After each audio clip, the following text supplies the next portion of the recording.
Hello everyone, we are on the first day of Summer Dying Loud Festival, and let me introduce our first guest, Stephen Brodsky from the band Cave. Hello. Hello Steve, how are you doing? Doing good, how about you? Pretty good, and I think that summer is really good. Yeah, I hear it's dying though. Yeah, we are... Loudly, definitely. We are before your show, so my first question, Kevin's career has been full of ups and downs. Unfortunately, there have been more ups than downs, luckily. But your story has been a bumpy one, definitely. And have you had many moments of self-doubt over the past 30 years? Sure. I mean, I'm a songwriter, so I kind of thrive off of self-doubt. Mm-hmm. And could you be more elaborative about it? Yeah. Your hardest moments. Hardest? Probably losing Caleb, that was the hardest. I mean, what can you say? Like, you have a brother for 20 years through music and travels and song and the ups and downs that come with that. And it's just a relationship that is unlike any other. And so when that's taken away, it's really difficult. But, you know, myself, Adam, JR, and Nate, we all sort of powered through it together with family and friends and fans, and that really helped us through.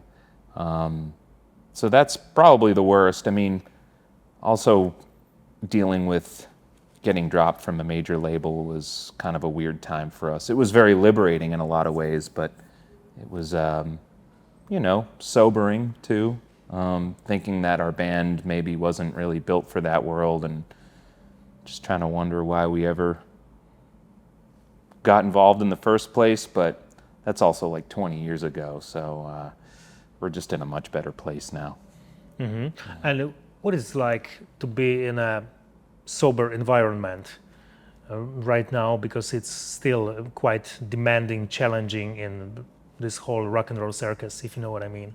You mean sober by not doing drugs? Yeah, doing drugs, alcohol, and... Yeah, we're not really big on that stuff. I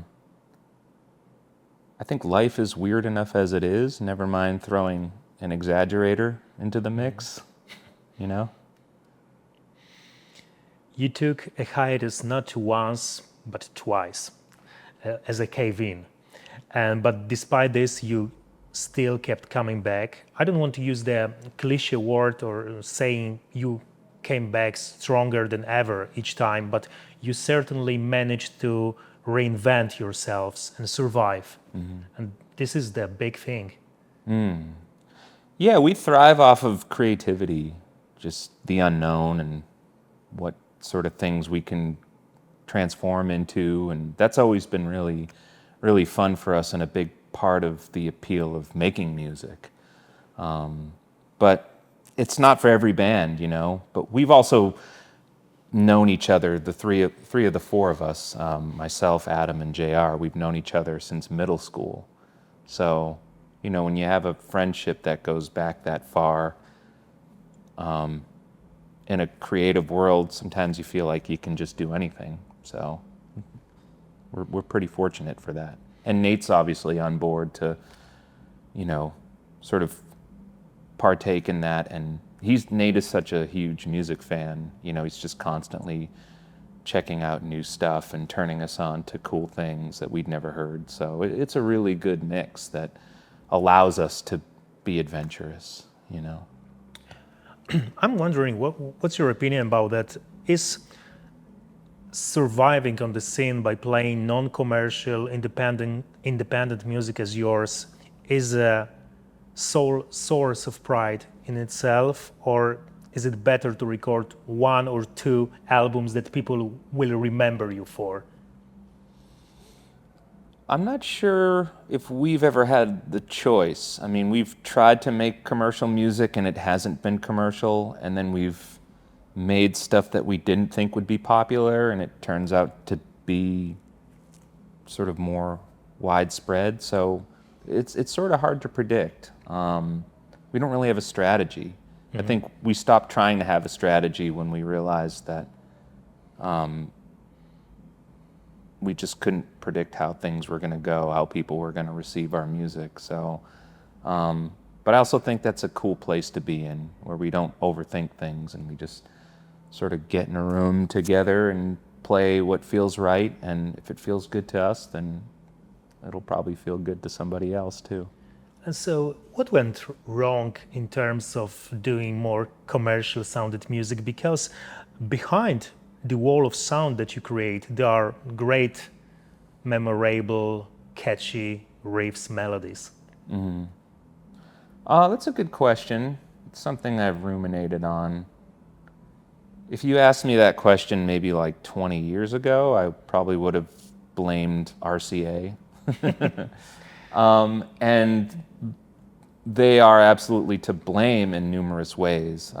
Just the infrastructure there was so mercurial and shoddy by the time our record came out that we were without an A&R person, and the record didn't have the same push, and we had a whole kind of system for promoting it that just sort of fell apart when the first single didn't really do well, or as well as some people wanted.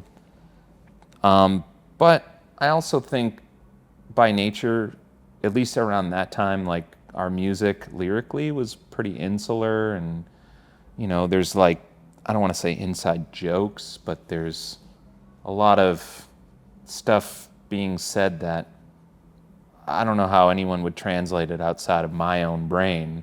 And it was sort of done like that by design, hoping that, people could paint their own pictures with it. But, and I think certain bands and writers and artists are really good at that. I just don't know if we were ever great at that, So I don't fully blame the label. I think, there's probably some artistic thing that was going on with me being the primary songwriter that just, for that place and that time, the music just didn't have the reach that it should have, and that's okay, because even though it didn't work out commercially, we still remained a band and we worked through it, and we went on to create stuff that I think far surpasses anything from that era. It's much more interesting for me to listen to or to reflect upon records like Perfect Pitch Black or especially White Silence, because that's when Caleb and Adam really came into their own as songwriters in Caven. If that would have happened earlier, like before we signed to a major, I don't know. That could have been interesting, but things played out the way they did, and no regrets. And that's okay. No, I don't have any regrets. And I think I'm in a fortunate position where, because Caven is still an active band and I can still get together with my friends and make music, it allows me to not have any regrets. I can just be more immersed in the present, and that's a good thing. 3 years ago, you released a new album, Heavy Pendulum. And do you consider this as a new beginning or just a continuation of unfinished business? Kind of a mix of both. When we were working on a record called Final Transmission, we were doing so with the mission statement that Caleb actually had, and it was things that he wanted to hear out of Caven in terms of working on new material at that time. And he passed away before we could really complete that vision. But one of the things he wanted was for Caven to go back into a proper studio and make like a studio recording, which we hadn't done in a while. I mean, White Silence was basically the sound of us getting wasted in our practice space and me, tinkering with Pro Tools and pretending to be an engineer. But that being said, I love the vibe of that record. Ironically, this is my favorite Caven record. Oh, cool. I have to admit. White Silence. Yeah, it's a good one. So with Nate on board, we were able to continue that creative vision that Caleb encouraged us to have.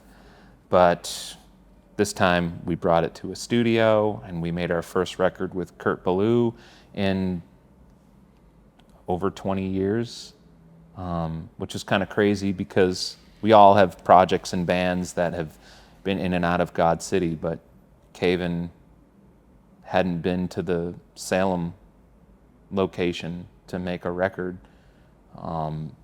since it had been operational, which is, again, just kind of a crazy thought. So it was good to reconnect with Kurt in that way, creatively, and God City, and to make a record in Salem with him. And so yeah, obviously with Nate on board, it absolutely feels like a new beginning in a lot of ways, but we will always honor Caleb's music and his imprint on the band. It's a really special thing, and Nate was obviously very close with Caleb. I mean, they were bandmates in Old Man Gloom, and so yeah, here we are still doing it, which is pretty cool. You come from the hardcore or post-hardcore scene, and although it's difficult to classify what you really play, has this vagueness been an obstacle for you in the hardcore or metal scenes where, clear-cut statements are rather preferred, and more one-dimensional band? Maybe when we were younger, I think it was a little bit more difficult to just kind of get a gauge on things when we were in our 20s and, we were still incredibly active in the world of hardcore and punk. I mean, being older these days, we don't all get out to as many shows as we'd like. We're a little bit more settled and crotchety, hermit-like. It's just a symptom of age, But I also think that we retain a lot of what we learned just in the values of hardcore and punk. And so we take that with us everywhere we go. I mean, just beyond the rehearsal space of the recording studio. I mean, these are life lessons, And so hardcore and punk will forever have shaped who we are as people. And so I think anytime we strap on an instrument like that, change in our DNA, thanks to punk and hardcore, it's always going to be there no matter what we're doing. I remember some guy told me once that the perfect mixture is the heaviness of metal music blended with punk attitude, punk approach. So this is basically what you're saying about right now, I guess. You recorded, Stephen, countless albums with various bands and solo projects. And what keeps you motivated to be so active? Well, the calluses on my fingers aren't going to stay there just on their own, I got to keep playing. Otherwise, if I don't, then it's just harder to do it when a week or two goes by and I pick up an instrument. And I always kind of go back to this quote or this idea that I forget the musician, it was probably a classical musician, but they said something like, if one day goes by and I don't play, then I notice. If 2 days go by and I don't play, then my fans will notice. If 3 days go by and I don't play, then everyone will notice. And so I think about that. I mean, like I said, there are sometimes weeks that go by where I just don't really pick up an instrument. And I'll feel it not just in my fingers and my calluses, but in my mind.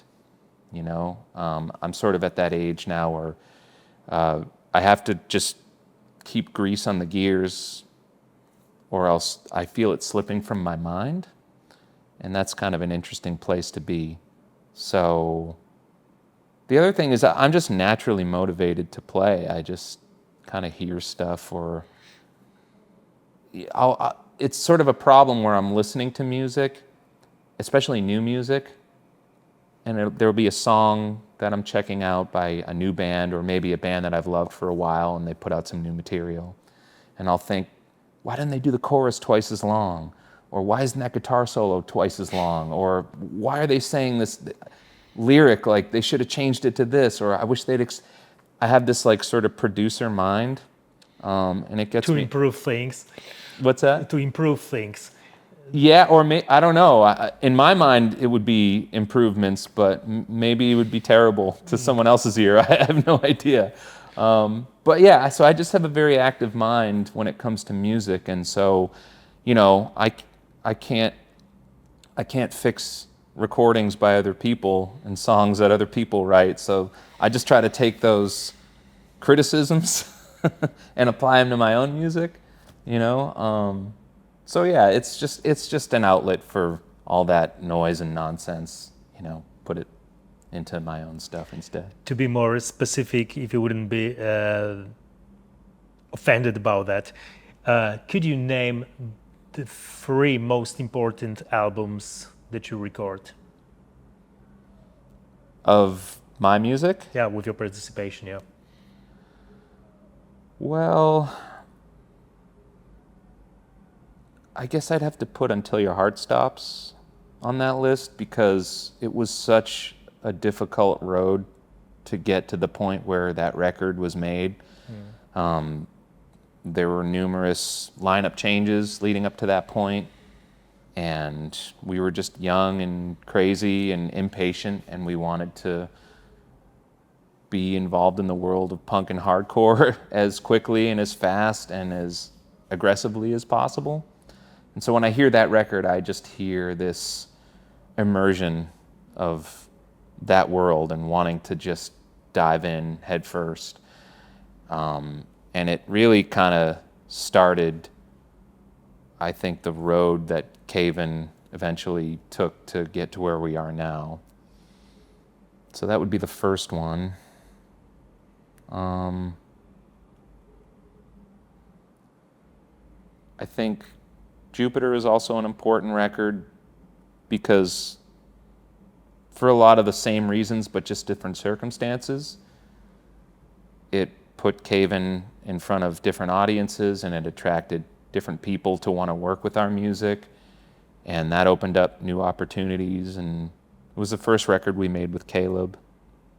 He played on Until Your Heart Stops, but Jupiter was the first record that we creatively made from top to bottom, just as a 4-piece band, the 4-piece band that we were for nearly 20 years. And yeah, we just had a different thing to prove. You know, we knew we were doing something a little different for us, so the basic tracks were recorded live, and we wanted to just kind of show people, like, yeah, this is how our band naturally sounds. Like, there's no studio trickery, there's hardly any overdubs, and we were just into that idea, just being able to go out and play that record as is and have little to no difference between the live sound and the recorded sound. And I think we accomplished it. And then as far as a third record,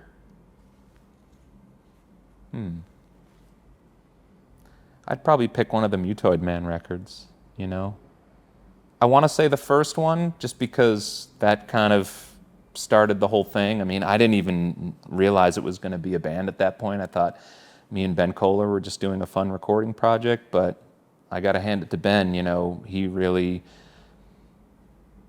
I don't want to say pushed, but he just had this idea that it should be a band, and it was a great idea. You know, I'm glad that he did and followed his lead on that one, and he really invested himself in, you know, all right, here's how it's going to look. We're going to get John Santos to make the artwork, and that was an amazing choice, and it started this great relationship with John.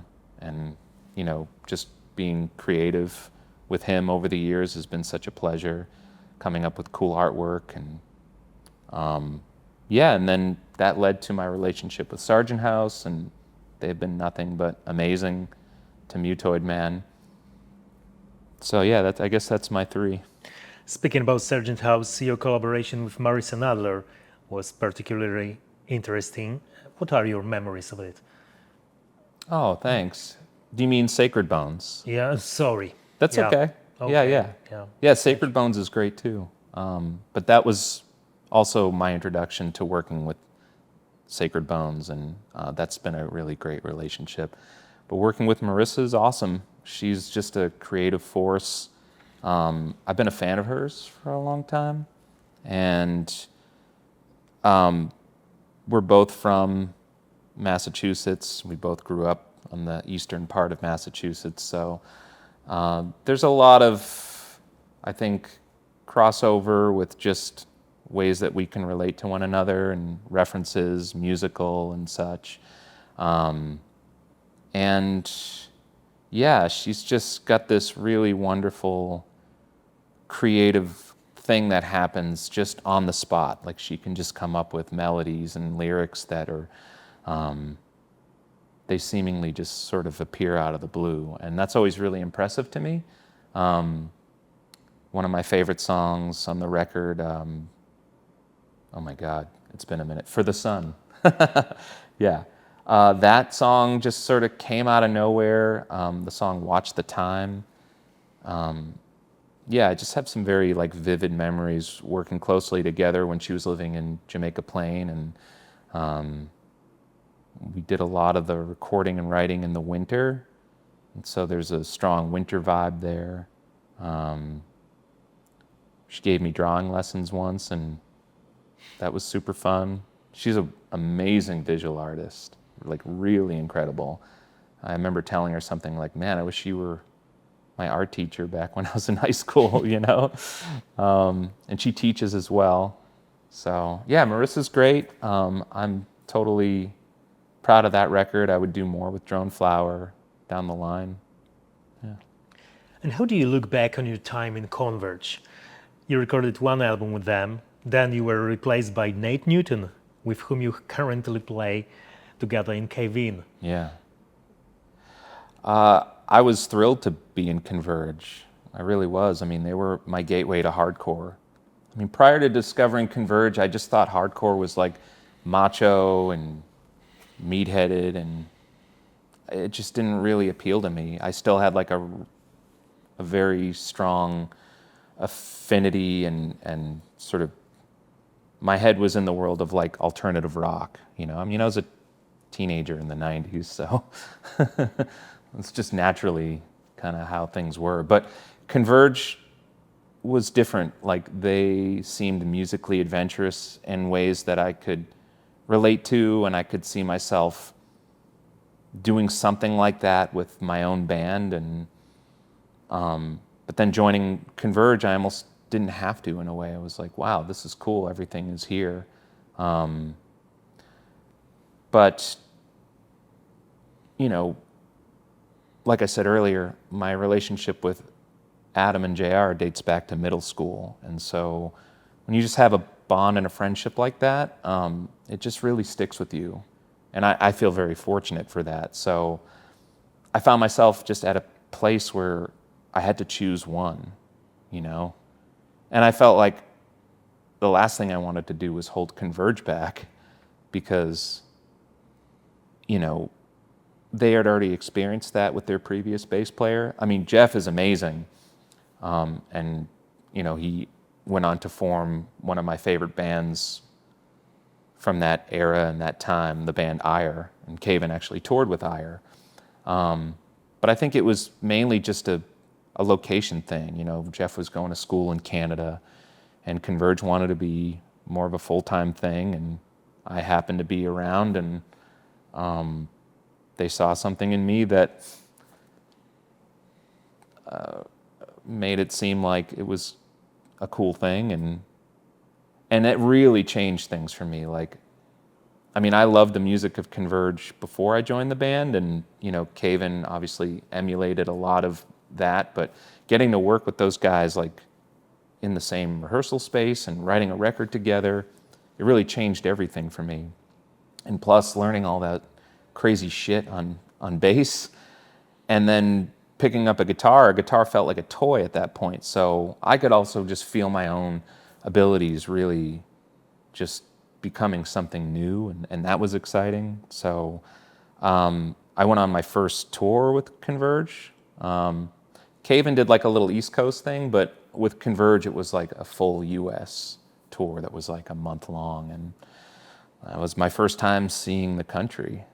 And I was fresh out of high school, and you know, being on the West Coast and seeing the Pacific Ocean for the first time, going in the Pacific Ocean for the first time, visiting the Badlands, going to Seattle and playing a show for my first time. You know, this place that bred all this amazing music in the late 80s and early 90s that just changed my world. You know, yeah, it was a really remarkable time. My final question, could you tell us more about your collaboration with the online talk show 2 Minutes to Late Night? What was the most interesting thing for you about this project? Yeah, sure. I would say the most interesting thing is probably my friendship with Jordan, you know. He's just become a really good friend of mine, and it's all through this thing that we kind of threw ourselves into. I mean, he and his collaborator, Drew, I mean, they lived 2 Minutes to Late Night for years, and Mutoid Man was just a house band, but we were also more than that. Like, we collaborated with them on kind of putting together the script and rehearsing it and sort of becoming characters in the show. And that was really transformative, not just for the show, I mean, for Mutoid Man, you know. We sort of took what was happening in those 2 Minutes to Late Night shoots, and we brought it to our stage show, and that was fun for me, especially because it provided some differentiation between that and Caven. And it was just fun to do another band, but kind of have it be its own thing in its own world. And I could just have other places where I could sort of hop from one thing to the next and just feel like I was doing something new and fun and cool for myself, you know? I don't know, like going to acting class or something. Mm-hmm. So yeah, and learning so many amazing songs, and not just learning them, but messing them up, you know, in fun ways, like throwing Spoon Man in the middle of an Alice in Chains song. I don't know. Or Spooky Train was another really fun one, you know, mixing John Carpenter with Ozzy Osbourne, you know, and having Chelsea sing on it, Chelsea Wolfe. It was just a really, really fun experience doing stuff like that, you know. It also helped, not just me, but a lot of people get through the pandemic, you know, the thick of it, when we were in lockdown and nobody had any shows to go to and there was no live music happening, and that's when the bedroom covers really took off. Because prior to that, like, there were covers in the talk show format of 2 Minutes to Late Night. I mean, I think there was like a cover in every episode, but it seemed more like an asterisk or like an afterthought, or, you know, it was at the end of the episode, and who knows, you know, if you didn't make it that far, you wouldn't see the covers, you know. But then that became sort of what 2 Minutes was known for during this really scary time for a lot of people.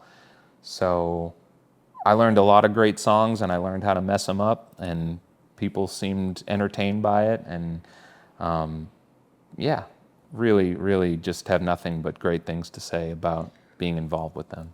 That's all for now. Thank you very much for your time and for a very interesting conversation. All right, thank you. Thank you, Stephen.